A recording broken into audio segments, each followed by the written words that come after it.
Okay, let's unpack this. We have been handed an extraordinary document. It's the complete, ready-to-run curriculum for a high-intensity, structured motivational program. It's called the Storm of Victory. And this thing is designed specifically to rally a massive digital community around one hashtag, #VictoryWithAsh. Yeah, and it is so much more than just a rally cry. When you actually read it, you realize it's a meticulously engineered operational, I'd say psychological blueprint. The blueprint, that's the perfect word for it. It really is. It's a manual for mass community activation. It's about converting belief, this abstract idea, into measurable daily action. Absolutely. And the structure is what immediately grabs you. It's a roadmap that's divided precisely into 10 structured 10-minute blocks. Exactly, 100 minutes if you deliver it whole. Right. And it's built for maximum flexibility. I mean, it's designed to be read aloud, recorded for segmented clips. Or presented block by block over several days. It's completely modular. And the sheer precision of that 10 by 10 structure, it's not accidental, is it? Oh, not at all. It speaks volumes about their understanding of modern digital consumption. They get that attention is, the most scarce resource we have. Right. So by making the content modular, they ensure that whether a founder needs a quick burst for a social media story, or a full 10-minute deep dive on a specific skill, or the whole 100-minute experience, the content is always self-contained, it's digestible, and crucially, reusable. So our mission today is to become the architectural analysts of this blueprint. We're not running the program, obviously, but we're going deep into its core methodology. Right. We want you to walk away understanding the operational rhythm and really the psychological architecture of the system they're promoting. That's the key. We're extracting the components of this new ecosystem they keep talking about. And critically, we need to identify the specific, almost ritualistic habits and commitments this program requires of its participants. Whether they are veteran founders or just brand new community members. Exactly. This is the mechanism of digital conversion. It's how you turn a follower into an active participant. So let's start at the very top. Block 1, they call it the grand vision, and it does not ease you in. It immediately sets these massive stakes. Oh, it's expansive. The explicit vision goes way beyond just the platform itself. It frames the entire effort as a form of, social restructuring. The stated goal is to create a new ecosystem that restores dignity, creates opportunity, and returns agency to its members. That's the high-level aspirational message. That's the emotional fuel. That's the fuel, yes. But what's so clever is that they immediately ground that lofty language with really practical, concrete outcomes. They define the vision with tangible benefits. That's not just a poem. Not at all. It's a contract. They define this new ecosystem with concrete promises. Yep. Providing steady jobs, ensuring secure digital wallets, establishing verified identity for all members, and guaranteeing fair commissions on every single transaction. And that blend, the emotional goals like dignity and agency with the logistical, practical benefits like payouts and verification, that's the constant theme, isn't it? Right. It is. It keeps the motivation grounded in a kind of enlightened self-interest. It's for the community, but it's also for you. So if you are trying to understand how massive digital communities drive deep activation and build sustained belief, you really need to understand the actionable steps and the emotional reframing built into this program. It is a manual for translating collective belief into measurable individual action. Okay, let's dive straight into that foundational mindset, starting where the program starts. Block 1's core declaration is just a triple-shot espresso of commitment. We rise, we reset, we refocus. #VictoryWithAsh. And it's highly effective transition rhetoric. I mean, think about it. When people engage in a program like this, they're often carrying the baggage of past attempts, failures, or current frustrations, right? Sure. This triplet is designed to immediately signal a psychological transition. Rise acknowledges a challenge that must be overcome. Reset is the crucial command. It gives you permission to wipe the slate clean, to discard the drag of past failure. That's huge, giving permission. It is. And then refocus immediately redirects that newly freed energy toward the system's prescribed actions. It's an immediate psychological reorientation device. And that reset command is so critical, because without it, failure just becomes cumulative, just piles up. Exactly. And Block 1 immediately backs up that reorientation with a simple but powerful tool for grasping scale, what they call the domino of empowerment story. Right. And this seems designed to combat that feeling of being overwhelmed. That's its entire purpose. Large-scale challenges often paralyze individuals. The thought of, how can I possibly build a global community? This story de-risks the idea of scale by focusing on personal replication and what I'd call local trust geometry. Walk us through that geometric approach. It focuses on a single persistent founder, Right. someone who held faith, kept learning, and eventually shared the platform with just 10 others. Then those 10 each helped 10 more, and so on. So the math quickly becomes exponential. The math is exponential, but the responsibility remains linear. You are only ever responsible for those 10 people you directly brought in. It transforms this overwhelming challenge into a series of manageable personal introductions built on trust. It makes the whole system feel fractal. Perfect word. You just need to be the one founder who starts the chain, and the scale takes care of itself through that required replication. And once the founder is emotionally primed and understands their role, the program moves straight into the physical act of commitment, the actionable affirmation cycle. Yes, and the program is highly prescriptive here. It knows that internalizing core values requires physical action. So listeners are invited to repeat 3 core lines aloud, with these brief breathing pauses in between. I am ready. I am verified. I will build. And they repeat that cycle 3 times. Let's just analyze those specific lines. I am ready is pretty standard motivational priming. I will build is a commitment to future action. But I am verified. That feels different. It's a commitment to technical compliance, but it's reframed as almost a spiritual necessity. Why is that so crucial? This is where the emotional architecture meets the data architecture of the system. For a large digital ecosystem to function, technical compliance like identity verification, KYC, data integrity, it's completely non-negotiable. Right, it's the plumbing. It's the plumbing.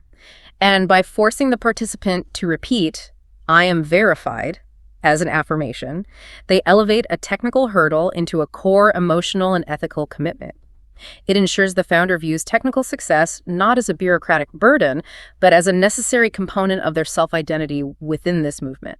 It internalizes the platform's core dependency on verifiable trust. That's it. It's classic behavioral reinforcement, using a physical act to internalize a core commitment. Okay, so that sets the stage.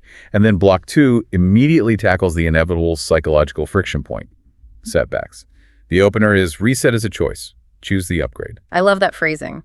It frames participation as an immediate decision to improve your own mental operating system rather than fighting external factors. And the real genius here, and you see this in a lot of modern coaching, is reframing setbacks.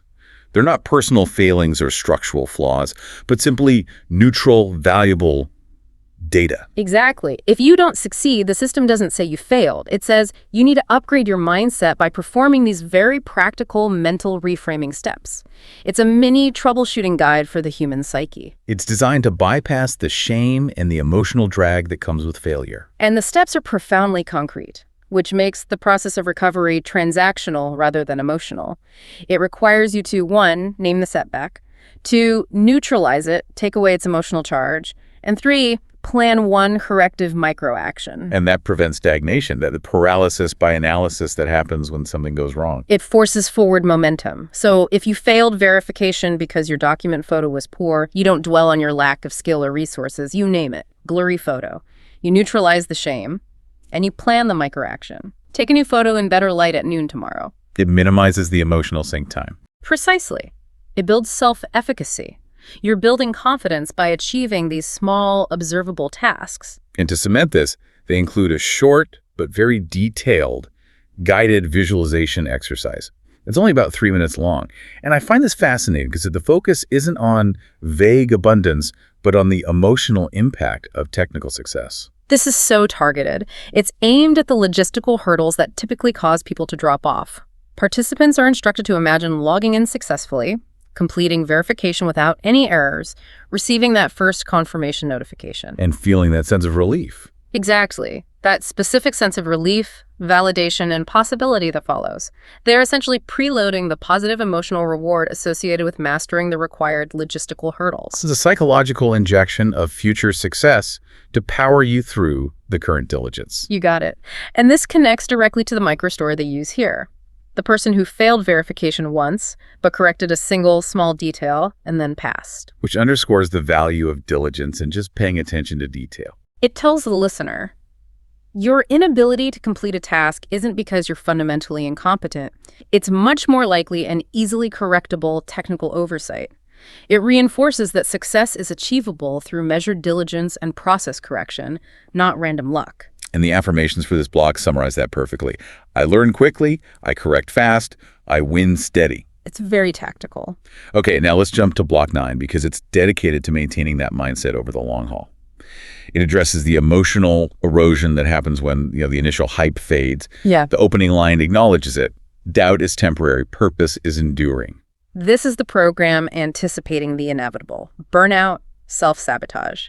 These things are epidemic in large, decentralized digital networks, so they address the 3 emotional obstacles that most frequently derail participants. Which are? Fear of failure, imposter syndrome, that feeling that you don't belong or aren't qualified to lead, and what I think is the most dangerous in a visible community, comparison fatigue. Oh, comparison fatigue. That is the killer when everyone else is constantly posting their highlight reels. Precisely. The program recognizes that the public nature of these communities means founders are constantly comparing their raw process to everyone else's finished result. And they counter this with 3 specific coping techniques. Okay, what are those techniques? First, journaling your wins. This combats comparison by forcing you to focus internally on your own progress, not on external results. Second, engaging in peer support, which ensures a failure doesn't become isolating. And third, constantly running micro-experiments. Micro-experiments, so that's an extension of the setbacks as data idea. Exactly. It encourages small, low-risk trials. So when a trial fails, it just remains a small, easily dismissed data point, not some major emotional catastrophe. And the guided exercise here is a really powerful reflection on personal confidence. Yeah. You list 3 past wins, any wins, big or small, and then write 1 definitive sentence about what those wins prove about you. This exercise is designed to leverage the psychological principle of self-efficacy. By forcing the participant to connect their current aspirations to their documented history of competence, they anchor their present efforts in self-proof. So I can clearly articulate that I successfully navigated a tough situation before. Then that proof can override the current transient feelings of imposter syndrome. If your past wins prove you're persistent, that fact is more real than the temporary feeling of doubt. And it ensures they leave the segment reinforced in their own existing abilities, ready to tackle the logistical tasks ahead. And ready to repeat that group chant. Rise, reset, refocus, #VictoryWithAsh. All right, now we transition from the internal psychological alignment to the external operational reality. Block 3 is where it gets really prescriptive. The opener sets the stage. Small habits compound bigger victories. This is the pivot point. The program recognizes that sustained motivation only occurs when it's buttressed by a simple, effective operational system. If the steps are too complex, motivation will fail every time. And the 15-minute rule is their elegant solution to that complexity. It is. Let's detail that rule because it really feels like the heart of the system. It sets a very specific, low-friction time commitment designed for daily consistency. The commitment is twofold. It's either daily 15-minute learning blocks or the more aggressive habit challenge, committing to 15 minutes a day for 30 consecutive days. And that 15 minutes is so intentional. No, it's intentionally non-intimidating. It addresses the most common excuse in the world: I don't have time. Anyone can find 15 minutes. The power of 15 minutes is that it prevents both burnout and procrastination. It's too short to feel like a drag, but it's just long enough to gain some real momentum. And the 30-day requirement is the key to habit formation. Plus, they define the 3 focus areas: learning for internal growth, sharing for visibility, or recruitment for network growth, to ensure that those 15 minutes are always productive and directly aligned with expanding the ecosystem. And the story they use in this block of the founder who built a steady income stream using just this rule is designed to show that consistency, not sudden, intense bursts of effort, is the formula. It validates the whole microtask philosophy. And for those 15 minutes to be truly effective, they must be part of a repeatable loop. They provide this dead, simple operational mini-system: plan, execute, log, and follow-up. This is their proprietary microprocess management framework. It creates a closed loop of continuous activity and accountability. Plan, execute, follow-up. Those are pretty standard. The log feels important. The log step is where the intelligence lies. It's where that setbacks as data philosophy gets operationalized. You're not just checking a box that you did the action, you're measuring the result of the action. This data logging is essential for the later stages when the founder is required to build their 90-day plan. And to make sure that 15 minutes isn't wasted just figuring out what to say, they list exactly what practical tools the founders need. This is message control from the bottom up. Absolutely. The program explicitly mandates these practical, pre-vetted tools. This ensures that founders aren't paralyzed by creative preparation anxiety.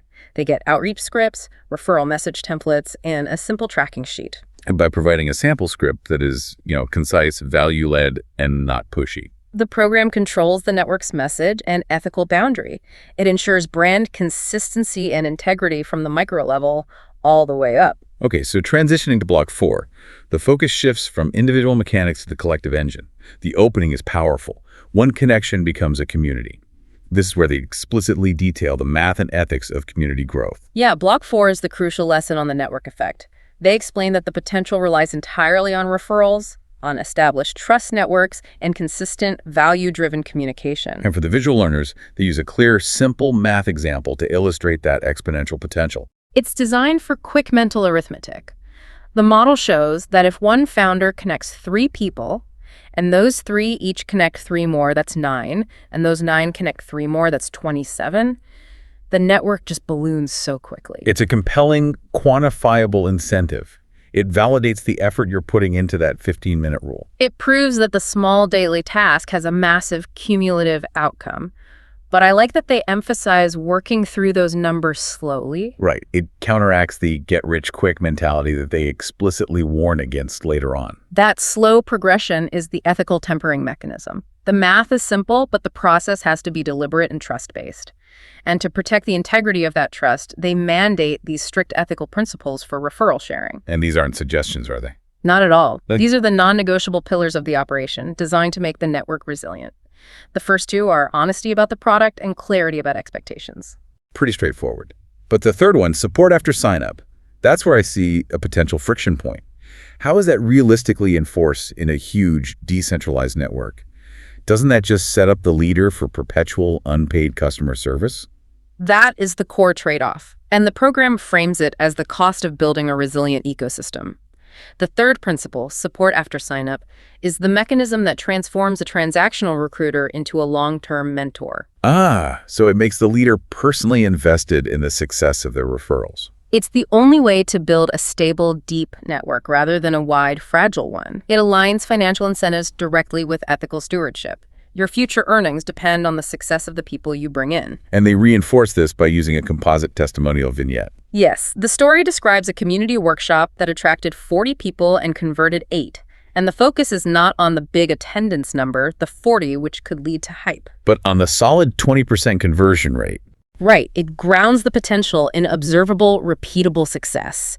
It validates the workshop process and reinforces the idea that thoughtful execution, not just massive reach, is what drives results. And the section closes with immediate, urgent action steps. It's all about translating that learning directly into momentum. The urgency is deliberate. Motivation decays so rapidly, so the participant has to prepare their personalized referral message and choose 3 specific people to contact within the next 24 hours. 3 people? That feels manageable. It's manageable, and the 24-hour deadline prevents procrastination.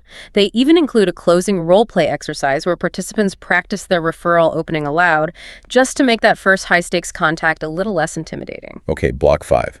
An entire 10-minute segment dedicated to technical compliance. Yeah. Why is verification treated as such a massive emotional hurdle, and why do they call it a key financial unlock? The opening line is very direct.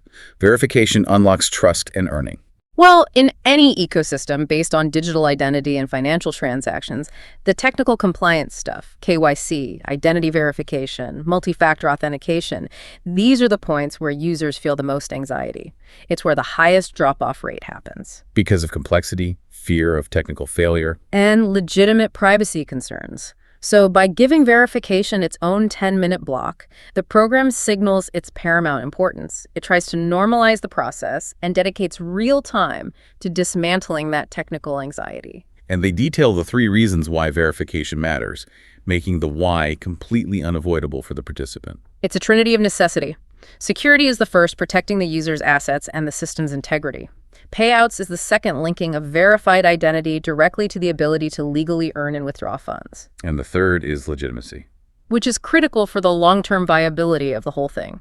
Operating on a foundation of genuine, verified identities is essential for global trust, regulatory adherence, and attracting serious partners. And they encourage a calm, practical approach. It's frame it like a checklist, not a test. The goal is to strip away the emotional load. It's a technical hurdle that requires diligence, not intelligence.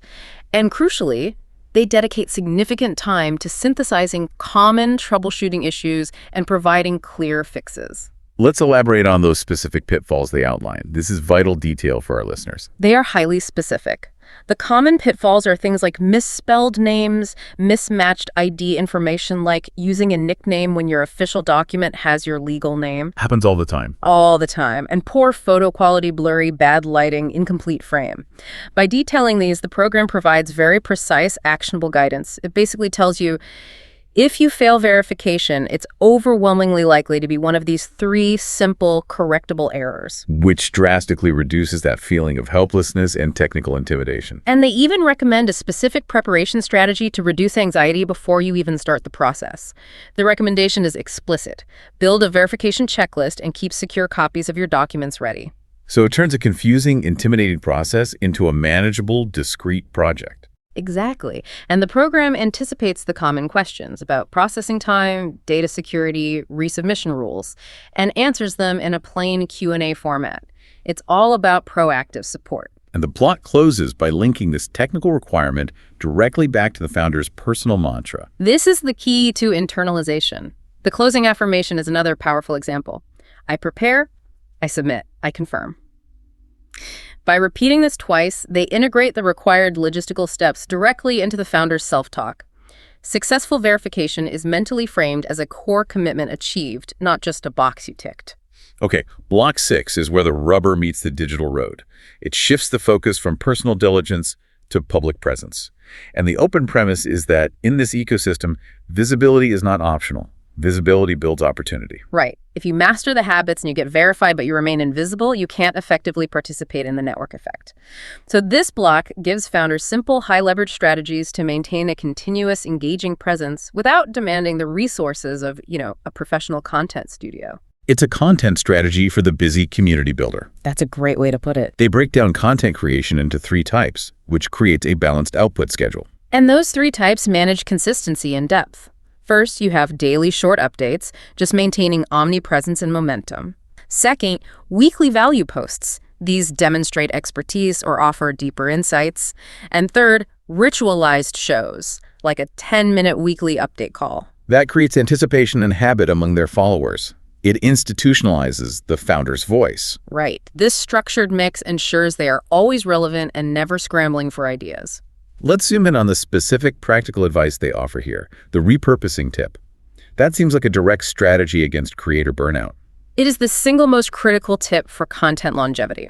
The specific instruction is to repurpose one core idea, maybe a learning from your 15-minute block into text, like a short post, audio, a quick voice note, and an image, like a simple graphic quote. So you maximize the reach and shelf life of a single thought. Exactly. It saves the founder immense time while maintaining the appearance of constant activity. It's just resource-efficient content strategy. And they eliminate writer's block entirely by providing 5 specific, easy-to-answer content prompts. And the prompts are brilliantly designed to ensure the content remains authentic and community-focused. They are things like why you joined the movement, 3 things you learned today, a client success highlight. A brief explanation of how the system provides specific value. Right, and a personal challenge or insight they're working through. These are high authenticity, low effort starting points that keep the founder relatable. And they also provide a simple branding tip that builds rapid recognition. The instruction is to create one replicable template. Use the same intro, the same call to action, and the same sign-off every single time.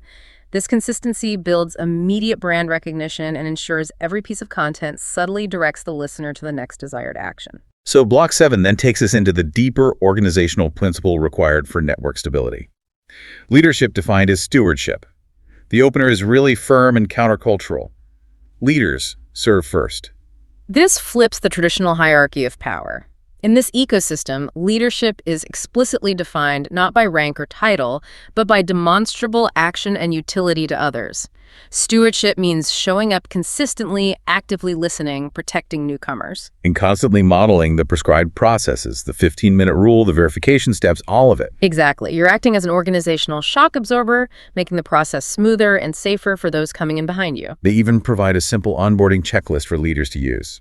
That checklist is vital for retention. It includes a personalized welcome message, dedicated verification help, guidance on the first few tasks, and most importantly, ensuring the new member achieves their first small win quickly. That first small win, that immediately validates their decision to join, doesn't it? It reinforces the positive feedback loop right from the start.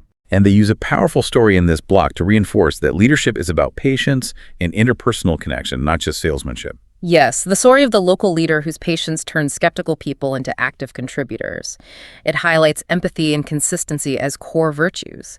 It shows that if the leader remains consistent, empathetic, and models the process, skepticism is overcome by observable results and trust. The action step for the leader is very specific. Create a 5-point welcome message they will send to every new referral. Again, it turns theory into a reproducible asset. They are building a library of high-quality, pre-vetted support material, and the block closes with a silent 60-second reflection exercise. Which is a unique move for a high-intensity program like this. It is. The question is, who did I help today? Who will I help tomorrow? This forces the founder to tie their leadership role back to tangible daily acts of service. It embeds that leaders serve first philosophy directly into their routine. Okay, we're moving to the summit now with Block 8. This addresses the crucial question of longevity. The network effect is powerful, but how do founders ensure they build a sustainable career, not just a temporary income stream? The premise is, earnings are built on service. It's just the critical financial sustainability discussion. It's an essential counterbalance to all the exponential growth talk in Block 4. They teach 3 core principles for sustainable income, moving the founder beyond just relying on initial referral bonuses. And what are those 3 principles for financial sustainability? First, diversify your income streams. Relying on only one revenue path makes you fragile. Second, continuously deliver measurable value to the community or your clients, which ties earnings directly back to that stewardship mandate from Block 7. And the third one is interesting. The third one is fascinating. Reinvest profits into growth, specifically into training, better tools, or resources that increase their efficiency as a founder. That third principle implies a perpetual, subsidized cycle of self-improvement. That perpetual reinvestment mechanism, which we touched on in the intro, seems designed to ensure the founder is constantly improving their utility to the ecosystem. It creates a self-funding learning and development system. The founder is always evolving, always upgrading their tools and knowledge, which means the entire network benefits from a workforce that is perpetually becoming more effective and more technologically proficient. And they back this up by providing concrete example revenue activities, showing how diversification works in practice. Yes, they list 4 distinct streams. Referrals, which is the foundational engine, content monetization, if their strategy from Block 6 generates revenue, micro-consulting, leveraging their expertise to help newcomers, and community events. This diversification strategy is designed to mitigate individual risk and flatten out the volatility you often see in commission-based income. Exactly. And the program then introduces the methodology for a simple 90-day earnings plan. This is a significant shift in perspective for the founder. How so? It is a deliberate move from tactical 15-minute daily action to strategic quarterly business ownership. The plan involves 4 explicit steps. Set a clear, measurable financial goal for the 90 days. Then map out the necessary daily and weekly activities required using the 15-minute rule. Track the results weekly, and critically, adjust the strategy based on that weekly data. This iteration cycle treats the founder's efforts as a micro-business that requires constant calibration and data-driven decisions. And before they wrap up the topic of money, they include a mandatory cautionary note. This is essential for protecting the network's integrity. The program explicitly warns against making any get-rich-quick promises and aggressively emphasizes the philosophy of steady, ethical growth built on service. It manages internal expectations, but it's also a crucial